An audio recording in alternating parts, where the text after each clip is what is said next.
Hello friends, स्वागत है आपके अपने यूट्यूब चैनल रौनक मॉनिटर पर। फ्रेंड्स, आज के इस वीडियो में मैं बात करने वाला हूँ एक ऐसी वैकेंसी के बारे में जो कि काफ़ी लंबे समय से उत्तर प्रदेश के जो युवा हैं वो इंतजार कर रहे थे। और ये भर्ती निकल कर आई है उत्तर प्रदेश होम गार्ड के लिए। उत्तर प्रदेश पुलिस भर्ती की ओर से इस भर्ती का जो नोटिफिकेशन है वो कल ही यानी मतलब 18 नवंबर को लाइव कर दिया गया था, यानी नोटिफिकेशन आउट हो गया था। और इसमें जो कुल पद हैं वो टोटल 41,424 पद के लिए ये भर्ती होने जा रही है, जो कि काफ़ी अच्छी बात है क्योंकि इसमें काफ़ी अच्छे पद हैं। और ये इसमें जो भर्ती होगी वो आपको डिस्ट्रिक्ट वाइज देखने को मिलेगी, मतलब आप जिस भी उत्तर प्रदेश के डिस्ट्रिक्ट में रहते हैं आपको वहीं पर पोस्टिंग मिलने वाली है। तो आज के वीडियो में मैं आपको इस वैकेंसी के बारे में, मतलब वैकेंसी का जो इसमें जो आवेदन करने का प्रोसेस है वो उसका पूरा लाइव प्रोसेस दिखाने वाला हूँ कि किस तरह से आप बिना गलती के स्टेप बाय स्टेप फॉर्म को मतलब भर सकते हैं। उससे पहले, फॉर्म भरने से पहले मैं आपको इसका जो नोटिफिकेशन है वो आपको इसमें कुछ इंपॉर्टेंट पॉइंट्स हैं वो बताना आपको मतलब पता होने चाहिए, जिससे कि ये नोटिफिकेशन अब आप देख रहे हैं जिसका जो दिनांक है नवंबर 18 को ये लाइव हो गया था, मतलब आउट हो गया था नोटिफिकेशन। और इसमें सबसे पहले जो इसका दैनिक भत्ता है यानी जो सैलरी की बात है उसमें सैलरी बताई गई है। इसमें उक्त रिक्त पदों पर एनरोलमेंट हुए होमगार्ड को ड्यूटी के लिए बुलाए जाने पर शासन द्वारा समय समय पर निर्धारित ड्यूटी भत्ता दिया जाएगा। वर्तमान में प्रतिदिन ड्यूटी पर उपस्थित करने पर 600 रुपये प्रति ड्यूटी भत्ता और तथा राज्य सरकार द्वारा समय समय पर देय महंगाई भत्ता निर्धारित है। तो इसमें आप ये मान सकते हैं कि अप्रॉक्सीमेटली अगर आप देखें तो मंथली आपका 20 से 25,000 आपका सैलरी लगभग रहने वाला है। और इसके बाद में ये नीचे इसमें आप जब आएंगे तो जिलेवार जो वैकेंसी है कि जिले में कितनी पद निकाले गए हैं उसका आपको विवरण देखने को मिलेगा, तो उसको भी आप रीड कर सकते हैं। जैसे कि आगरा में टोटल यहाँ पर दिया है, उसके बाद में जो कैटेगरी वाइज है वो आप देख सकते हैं। ये जो भर्ती है महिला और पुरुष दोनों के लिए रहने वाली है। और इसमें और नीचे बात कर रहे हैं जैसे कि अ, कुछ और इम्पोर्टेंट पॉइंट्स हैं इसमें। जैसे अगर आप जब आप अप्लाई करेंगे, आप उत्तर प्रदेश जिस भी मतलब आप डिस्ट्रिक्ट में अप्लाई करेंगे आपका उस डिस्ट्रिक्ट या जिले का निवास प्रमाण पत्र होना जरूरी है, मतलब आप वहाँ के मूल निवासी होना जरूरी है, तभी आप उस मतलब डिस्ट्रिक्ट में अप्लाई कर सकते हैं। और बात करें कि इसमें जो आवेदन जो ये तो इसके बाद में ये आवेदन जो तिथि है इसकी वो 18/11 मतलब 18 नवंबर से 17 दिसंबर तक इसकी जो आवेदन की तिथि है वो रहने वाली है। और इसका जो आवेदन शुल्क रखा गया है वो सामान्य मतलब जनरल ईडब्ल्यूएस और ओबीसी कैंडिडेट के लिए 400 रुपये और एससी एसटी कैंडिडेट के लिए 300 रुपये रहने वाला है। और इसमें जो योग्यता है वो केवल 10वीं पास मांगा गया है, आपके पास 10वीं की डिग्री होनी चाहिए, तभी आप इस फॉर्म के लिए एलिजिबल होंगे। और जो भी कैंडिडेट अभी मतलब अपीयर्ड है यानी 10th क्लास में है या 10th क्लास चल रहा है उनका, और वो भी कैंडिडेट सोचें कि क्या मैं इस फॉर्म को भर पाऊंगा, तो इसमें साफ साफ लिखा हुआ है, बताया गया है कि 10वीं कक्षा में परीक्षा में सम्मिलित हुए अपीयर्ड अथवा सम्मिलित होने वाले अपीयरिंग अभ्यर्थी पात्र नहीं होंगे, मतलब आपका पास आउट होना जरूरी है।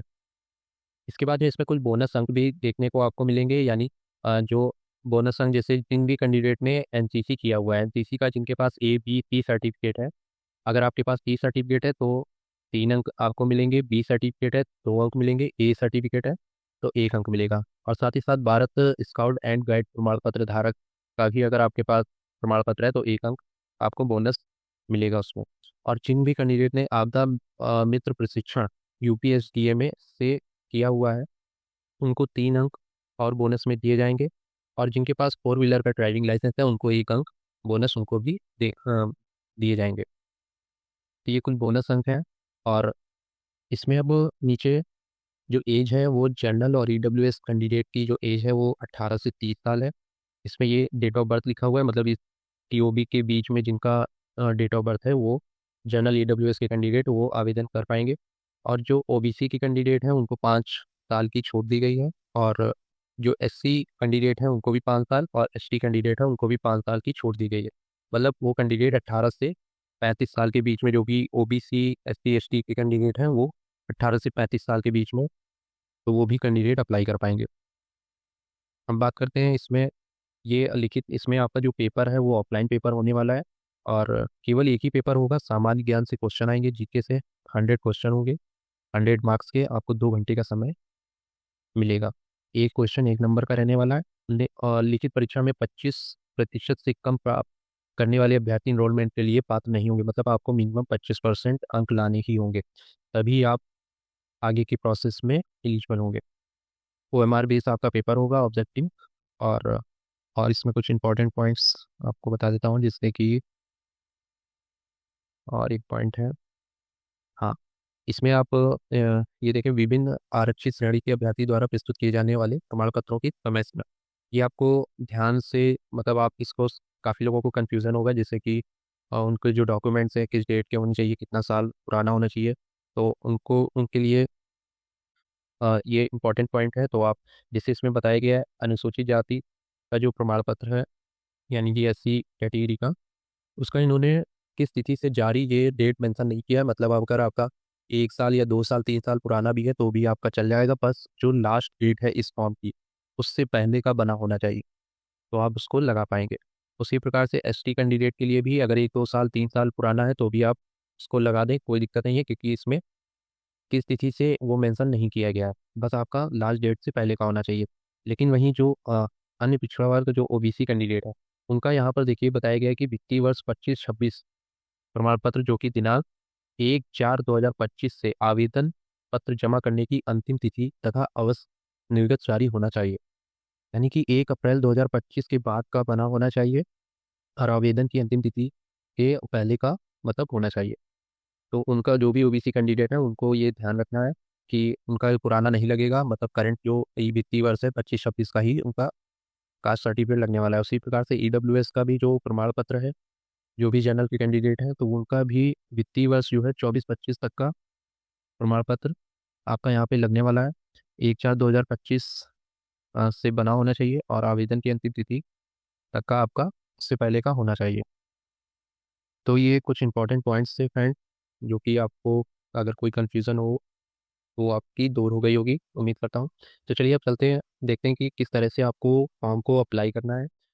तो उत्तर प्रदेश पुलिस भर्ती का जो ये अप्लाई का जो लिंक है, इसका जो मतलब अप्लाई का जो लिंक है, ये मैं आपको वीडियो के डिस्क्रिप्शन में भी दे दूंगा, वहाँ से आप जा करके इस पोर्टल पे आ जाएंगे। जैसे ही आप आएंगे, यहाँ पर आपको दो ऑप्शन मिलेंगे, for new users, for already registered user. जो भी कैंडिडेट पहली बार इस पोर्टल पर आ रहे हैं, उनको सबसे पहले एक OTR करना होगा।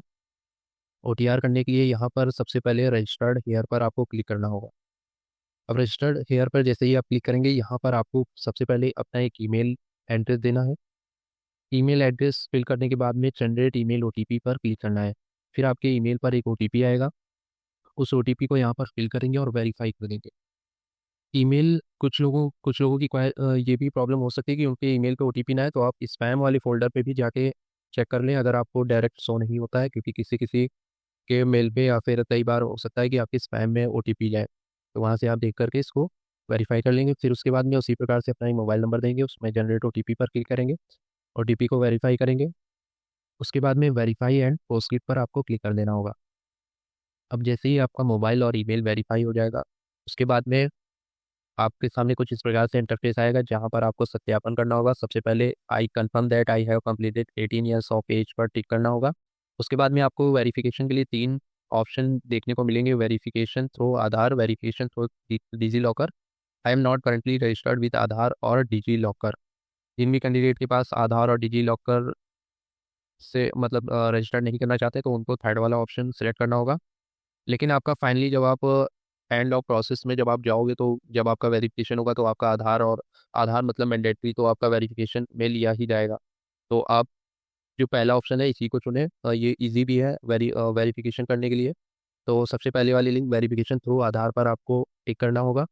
जैसे ही आप इस पर क्लिक करेंगे, इसके बाद में आपके सामने कुछ इस प्रकार से इंटरफेस आएगा। यहाँ पर आपको अपना आधार नंबर फिल करना है, उसके बाद जनरेट आधार OTP पर क्लिक करना है। तो आपके आधार में जो भी मोबाइल नंबर लिंक होगा, उस पर एक OTP जाएगा, उस OTP को यहाँ पर फिल कर देंगे। उसके बाद में वेरीफाई एंड प्रोसीड पर क्लिक कर देंगे। इसके बाद में आपके सामने व्यक्तिगत जानकारी यहाँ पर आपको कुछ फिल करनी होगी।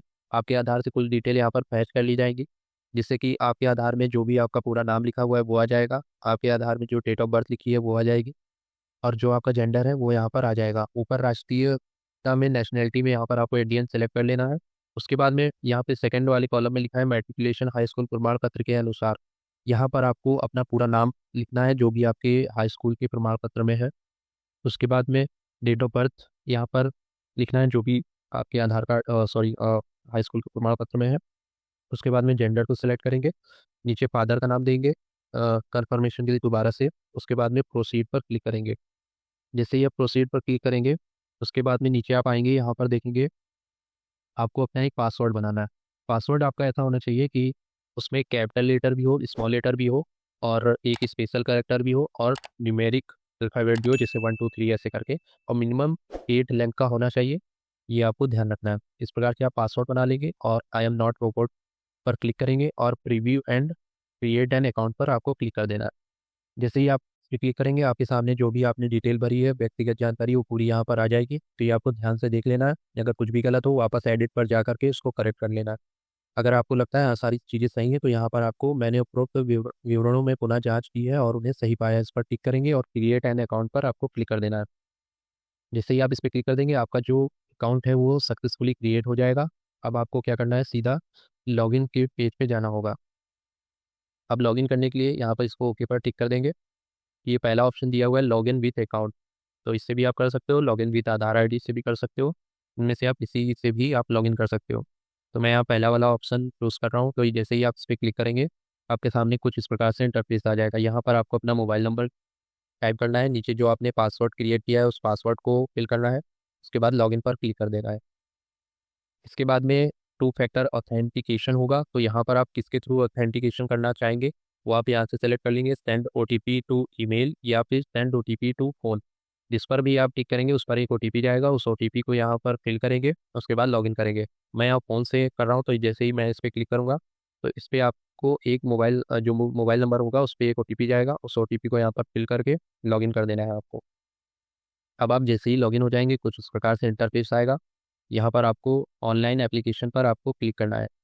इस पर आप जैसे ही क्लिक करेंगे यहाँ पर जो करंट में वैकेंसी चल रही है उसका आपको अप्लाई का लिंक मिल जाएगा। जैसे कि यहाँ देखिए Uttar Pradesh home guard enrolment 2025। तो उसके लिए सबसे पहले यहाँ देखिए आपको टिक करना होगा चेक बॉक्स पे, इसमें लिखा हुआ है मैं वर्तमान में UP PRP Uttar Pradesh police भर्ती एवं पदोन्नति बोर्ड द्वारा प्रतिबंधित नहीं हूँ। इस पर आपको टिक कर देना है। उसके बाद में अप्लाई पर क्लिक करना है। अब आप जैसे ही लॉगिन हो जाएंगे यहाँ पर आपका जो व्यक्तिगत विवरण है जो आपने रजिस्ट्रेशन में किया था वो आपको यहाँ पर शो हो जाएगा। आपका नाम, जो जेंडर है, डेट ऑफ बर्थ, और ईमेल आईडी, और मोबाइल नंबर, और फादर का नाम। यहाँ पर आपको एक मदर का जो नेम है वो यहाँ पर सिर्फ एंटर करना होगा। मदर का नाम एंटर करने के बाद में आपका जो मैरिटल स्टेटस है उसको यहाँ से सेलेक्ट करना होगा। उसके बाद में आपको नीचे आपको विवरण और देना है। उसके बाद जैसे ही आप नीचे आएंगे यहाँ पर आपको मूल निवास का विवरण, ये इसको आपको सेलेक्ट करना है। क्या आप उत्तर प्रदेश के मूल निवासी हैं, तो इसको आपको यस करना होगा, और अगर नहीं है तो नो। अगर जैसे ही आप नो करोगे, क्योंकि मेन जो उत्तर प्रदेश के कैंडिडेट हैं वही सिर्फ एलिजिबल है, जैसा कि यहाँ बताया गया, चूंकि आप उत्तर प्रदेश के मूल निवासी नहीं हैं इसलिए आप इस पद के लिए आवेदन करने के लिए पात्र नहीं है। तो आपको यहाँ पर यस करना होगा, मतलब जो भी उत्तर प्रदेश के कैंडिडेट हैं वही भर्ती के लिए एलिजिबल होंगे। जैसे ही आप यस करेंगे इसके बाद में आपका जो डोमिसाइल का डिटेल है वो देना है। मूल निवास प्रमाण पत्र जारी करने वाला जिला, किस जिले से है आपको उस जिले को सेलेक्ट करना होगा। उसके बाद में मूल निवास डोमिसाइल प्रमाण पत्र जारी करने वाला उत्तर प्रदेश राज्य राज्य का प्राधिकारी। तो इसमें आपको जो मतलब डोमिसाइल सर्टिफिकेट आपने जो बनवाया है वो किसके द्वारा जारी किया गया है उसको आपको यहाँ से सेलेक्ट कर लेना है। उसके बाद में डोमिसाइल सर्टिफिकेट का जारी करने का जो दिनांक है उसको सिलेक्ट करना है। उसको सिलेक्ट करने के बाद में जो डोमिसाइल सर्टिफिकेट नंबर है, एप्लीकेशन नंबर है, उसको यहाँ पर आपको फिल करना है। उसके बाद में जो प्रमाण पत्र सर्टिफिकेट सीरियल नंबर है उसको यहाँ पर सेकेंड वाले कॉलम में फिल करना है। अब यहाँ पर नीचे आपको श्रेणी विवरण में आपको अपनी कैटेगरी सेलेक्ट करनी है। जैसे ही आप इस पर क्लिक करेंगे यहाँ पर आपको यू आर कैंडिडेट, मतलब you are S C S T O B C W S, अगर आप यू आर कैंडिडेट हैं तो आपसे कोई भी उसका सर्टिफिकेट या कुछ भी नहीं मांगा जाएगा। और अगर आप S C S T O B C W S category में आते हैं, अगर आपने ई डब्ल्यू एस बनवा लिया हुआ है, अगर आप मतलब ई डब्ल्यू एस से अप्लाई कर रहे हैं, यू आर के जो कैंडिडेट है, तो उसकी आपको डिटेल देनी होगी। जैसे कि श्रेणी प्रमाण पत्र जारी करने वाला जिला, कहाँ से आपने बनवाया उसको सेलेक्ट करेंगे। उसके बाद में किसने किसने जारी किया है उसको यहाँ से सेलेक्ट करेंगे। किस डेट को जारी हुआ है उसकी डेट यहाँ पर फिल करेंगे। उसके बाद में प्रमाण पत्र आवेदन संख्या यहाँ भरेंगे, प्रमाण पत्र क्रम संख्या यहाँ पे भरेंगे। उसी प्रकार से ये सबका ऐसे ही रहेगा, चाहे अगर आप एससी को सिलेक्ट करेंगे या एसटी कैटेगरी या ओबीसी, सब में इसी प्रकार से आपको कास्ट सर्टिफिकेट की डिटेल फिल करनी होगी। देन उसके बाद में आपको अपना एड्रेस का डिटेल देना है, अपना राज्य सेलेक्ट करना है, डिस्ट्रिक्ट सेलेक्ट करना है, पूरा एड्रेस यहाँ पे फिल करना है, आपका जो नियर बाई पुलिस स्टेशन है उसको सेलेक्ट करना है, पिन कोड यहाँ पर फिल करना है, उसी प्रकार से परमानेंट एड्रेस में इस प्रकार से फिल करना है। उसके बाद गृह जिला एवं राज्य यहाँ से आपको सेलेक्ट कर लेना है। इसके बाद में आपको सेव पर क्लिक करना है। अब आप जैसे ही नेक्स्ट पेज पर आ जाएंगे, यहाँ पर आपको कुछ ऑप्शन यस और नो में सेलेक्ट करने होंगे, जैसे कि are you a dependent of freedom fighter. अगर यस है, अगर आपके केस में यस है तो यस करेंगे, वरना नो यही रहने देंगे। भूतपूर्व सैनिक जो भी कैंडिडेट अप्लाई कर रहा है, तो अगर उनको यस करना होगा उसकी डिटेल यहाँ पर आपको देनी होगी, वरना आपको इसको नो पे ही रहने देना है। तो इसके बाद में सेव करना है, फिर वो नेक्स्ट वाले पेज पर जाना होगा।